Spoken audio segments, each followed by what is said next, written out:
Hey, welcome back to another video, and in today's video I'm going to talk about 3 steps how you can stop procrastinating. So if you're a procrastinator, then bear with me. So step number 1 is to recognize that you're procrastinating. That's the most important step, because oftentimes people can not be aware about their procrastinating habits. So it's very important to become aware of that. The moment when you delay certain things that you're working on, or when you switch focus because you want to avoid something, then you know that likelihood is high that you're procrastinating. You may also be procrastinating because of some of the following reasons. Filling out your day with low priority tasks can be one. Leaving a task on your to-do list for so long, although you know that this is super important, yet just keeping it there for like days or weeks even. If you're reading emails, you get incoming emails that may be very important, but you just keep it in your inbox, although you know that they're important and you have to reply, just like ignoring them and pushing them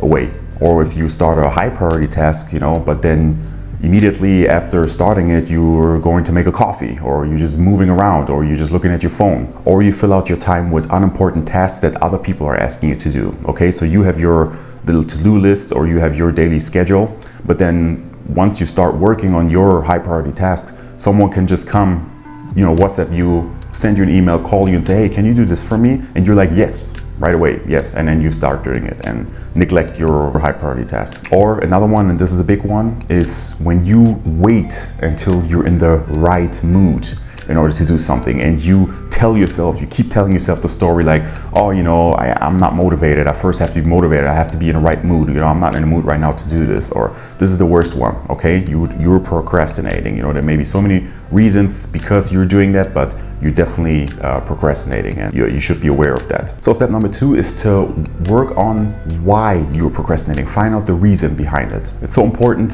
once you're aware about you being a procrastinator and delaying important tasks.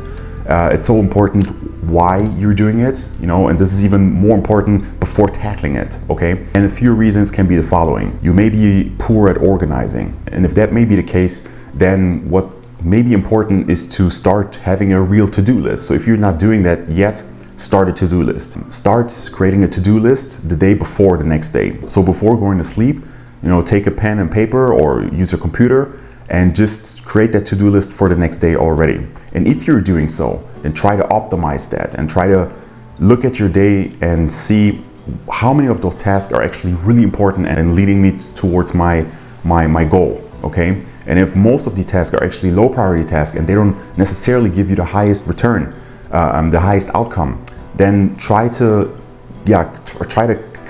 cross them out. If they're not so urgent and if they're not giving you the biggest momentum right now, then start to reschedule, reorganize your to-do list and fill your to-do list with the priority task, with the high priority task. Because sometimes the less, the better. The more you get done. Less tasks you have on your to-do list, the more you can get done, because all your focus can be concentrated on the most important tasks. Another reason can also be that you may have doubts. You have self-doubt about your ability to follow through on these tasks. Maybe you're fearing failure. You think, oh, I'm not going to make it. I'm going to fail at that, what I'm doing. So this may also be a reason, why you put that work aside, or you start delaying it and procrastinate, because you think, even let's say you're working on a project and you're accomplishing that project, and now you're bringing it out. I don't know, maybe you created a website or you did something that contributes to your business. Now when it's up there, you may think that other people will, ridicule it, or it won't work, and then you'll just be there and other people ask you, hey, how's your project going? And it's like,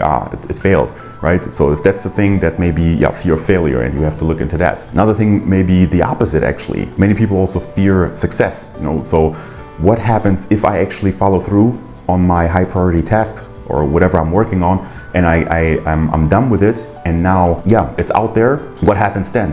What's going to happen? Maybe your success is going to skyrocket so quick and you're so overwhelmed you don't even know how to handle it, and then you're like, man, I'm maybe not even ready. What's going on? So everything went too fast. I worked on this and now everything's fast. So you're having this scenario in your mind. You're already looking into the future, which again, it's just in your mind.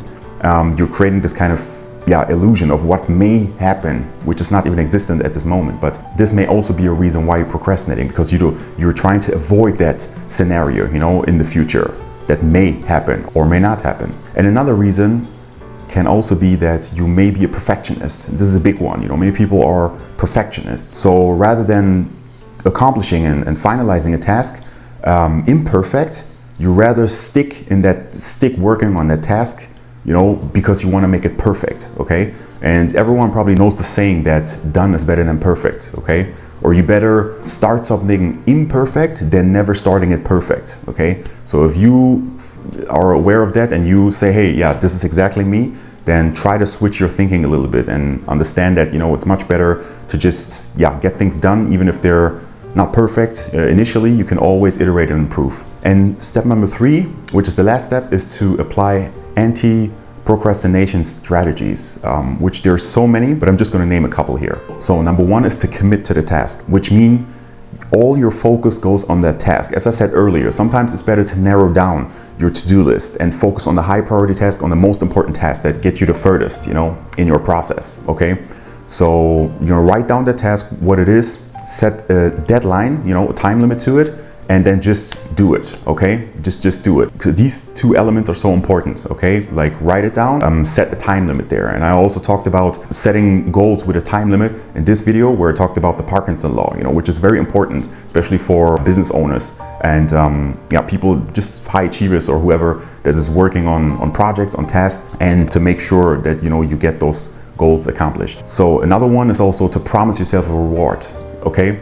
Especially if you are now aware of that you're a procrastinator, it can be helpful to give yourself a reward, okay? So knowing that, okay, this is a task, it's a high priority task, and oftentimes maybe it's not even that we like doing it, but it just needs to get done, and it's so important in your project, in your work, in your business, and whatever you're doing. Give yourself a reward, okay? Just like a little kid, we all have this inner child still in us, and by human nature, we just like that, So if we know maybe there's a reward, okay, at the end of the tunnel, then we're more likely to accomplish something, okay? So it's just like a kid, If you wash your dishes and I give you a lollipop, if you have washed the dishes, that it's more likely that a kid will do that than if you just say, hey, wash the dishes, okay? That's just one example. It's very trivial, but I think you get my point. Another one is also accountability partner. Accountability is so important, and it's exactly the same thing, okay? We, as humans, we're more driven by kind of loss than we're driven by success, oftentimes. So why I'm saying that is, if you have an accountability partner and you tell that person, hey, I'm working on this project and I have to get it done in XYZ days, okay, XYZ amount of days. If you tell that person about it and you tell the person, please check on me at this time, at this deadline, check on me and ask me if I have accomplished it, So what you're doing is like you're creating, in a way, positive pressure, because you don't want to look bad, right? When this person is your accountability partner is asking you, hey, have you followed through? Have you finalized your project or whatever you're doing?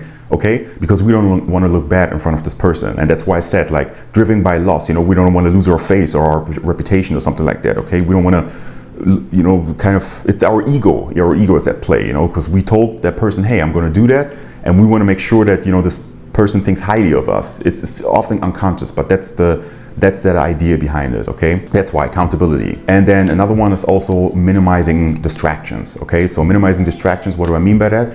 Oftentimes we're not even aware of it, okay? Especially if you're very creative, all the creators out there, many people in general, but many of you are maybe working on a project, whatever it is, you're often then unconsciously working. So meaning you have your phone next to you. So if someone writes you, you're working there, but then, your phone is there and unconsciously you see their messages there. So you're just going to check it, read through it and then continue. Or your whole place is messy, okay? Or, your email inbox is popping up. So you're always getting emails. You get distracted because of that. Okay, maybe the TV's on, okay, because maybe music is on behind. Some people, music helps a lot when you're working, but some people not. It distracts you.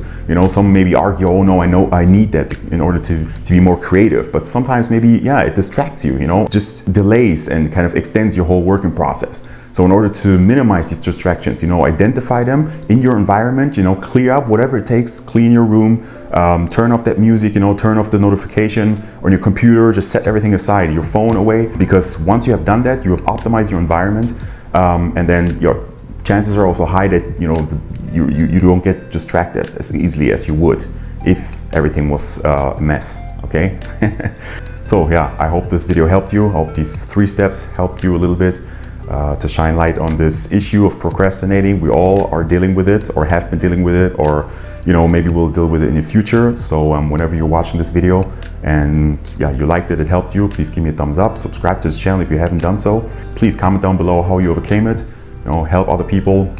Maybe there's some tools or some techniques or something that I didn't mention here. So let other people know about it, and stay tuned for more videos like this. See you next time.